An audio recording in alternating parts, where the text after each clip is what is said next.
Some of us know. My name is Ardis Watkins. I'm Legislative Affairs Director for the State Employees Association of North Carolina. And I have just a few quick comments on this bill.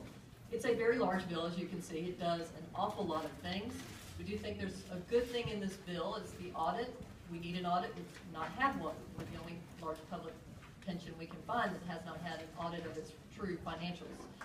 And that's in the budget bill. So you don't need this bill because the one thing that is good in it is already in the budget bill. The problem we have with the rest of the bill is, in a nutshell, this is a massive change in legislation being done last minute with very little information being given to y'all in terms of what it does. The Committee on Treasurer Investment Targets and State Employee Retirement Options met. It's a House committee that met in the off season, as it were. They took up issues of spiking and some anti-fraud provisions, which, according to employees of the Treasurer's Office, were not major problems with the system, but needed to be addressed. Okay, that's fine. We do have a major problem with the system, though, and it wasn't addressed, and that's transparency. There is none. When we ask for public records, where is our money? The state employees and retirees' money they put in the system all these years, the taxpayers' money.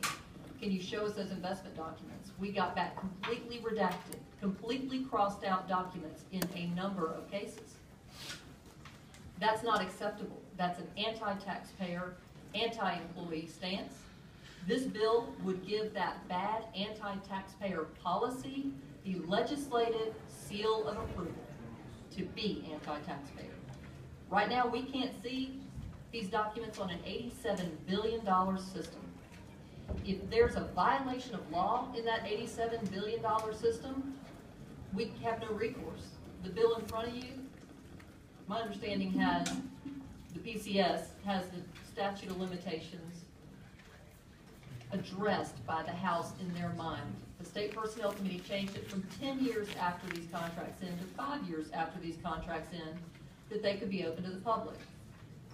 Two quick things about that. These contracts are private equity contracts are going to be 10 years. 10-year contracts. So 5 years after those end, or 15 years at a minimum, is what you're looking at before anybody can see what happened in those contracts. That's unacceptable. A generation goes by before we know if we got ripped off. But better yet, we have literally no recourse, because the statute of limitations on these federal securities law cases, according to the Middle District of North Carolina, Andrews versus Fitzgerald from 1993, is 2 years after the time the state receives the offering documents from the investment manager. So that's the beginning of the contract. 2 years from when we are told of the risk is how long we have to act on any violation of that law. So this bill gives the public nothing more than they have in terms of transparency, and no recourse if the state loses employee and taxpayer money. And no one will likely be around to be accountable for it, because 15 years from now, who knows who will be treasurer or in the legislature. It's unacceptable. What state employees get paid and who they are is public record. That's the way it is. That's the way the public wants it, and so be it. But what New York City residents get paid by these state employees on Wall Street is not a public record. And you know why? We heard in the House committee, and we have it on video if any of you want to see it, they don't some of them don't prefer that information get put out. That is completely unacceptable. North Carolinians are regarded less than New York City residents. That's not okay. This isn't a squabble either. I've heard a lot of people say this is just the union. This is just scenic, having a squabble with the treasurer. This has nothing to do with the sitting treasurer or the one before this treasurer, who wouldn't give us those records either, or the ones to come. This isn't between any groups. This is between you and the taxpayers, and you have to decide today what to do. I urge you to stand up for the taxpayers and vote no. Thank you. Thank you. Can you tell me if this information is reported to a board or any oversight entity at the treasurer's office or at the treasurer's office? No, ma'am. It is my understanding, unless the treasurer's office has different information, that there is no one but the treasurer right now, and whoever she chooses to share it with, who sees this information, I'm not sure what's going on with the mic. So, follow up, Mr. Chair. Floor is yours, ma'am. Thank you. So, in your opinion, and the Treasurer's Office may have some different information, but who has access to the investment information? In this bill, I think this bill would change it from the way it is right now and it would have to give the auditor some access to the information. Of course, that's gonna make the auditor, personally responsible if there are violations of law found down the line, is my understanding from securities law attorneys who I've talked to on this topic. So who has access now? Thank you.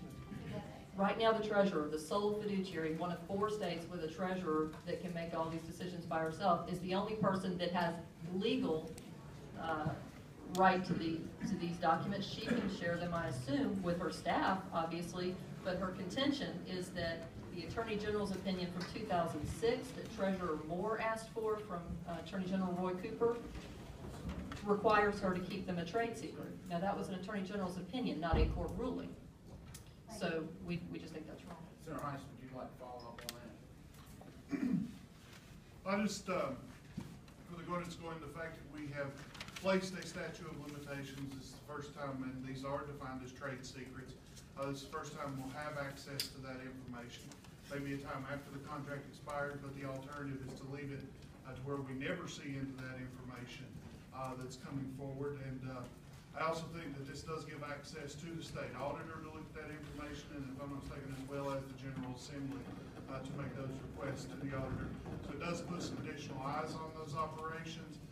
This is kind of as far as we've gone. I think that it's obvious that the State Employees Association, when they opposed the bill and investing in these alternatives last year, want us to be in greater risk with the state retirement plan, want us to move it all to the stock market investments and leave us in a bond market that's in trouble.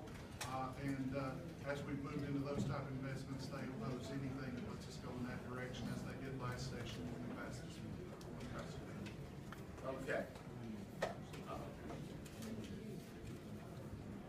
All right. Mr. Chair, may I make a follow-up comment, please? Yes, you may. Thank you. I've been in the General Assembly since 2009, and I am a retired state employee. I do have investments in the retirement system, and I know in my time here I've had quite a few questions regarding how the investments are made, where the investments are, particularly a few years ago when we lost 30% of our real estate investments, and I attended at that time to get information regarding our real estate holdings, and I can tell you as of today, I have never received any information on our real estate holdings. So I just want the committee to be aware of that. I understand the bill may give the General Assembly some information. I think that's a positive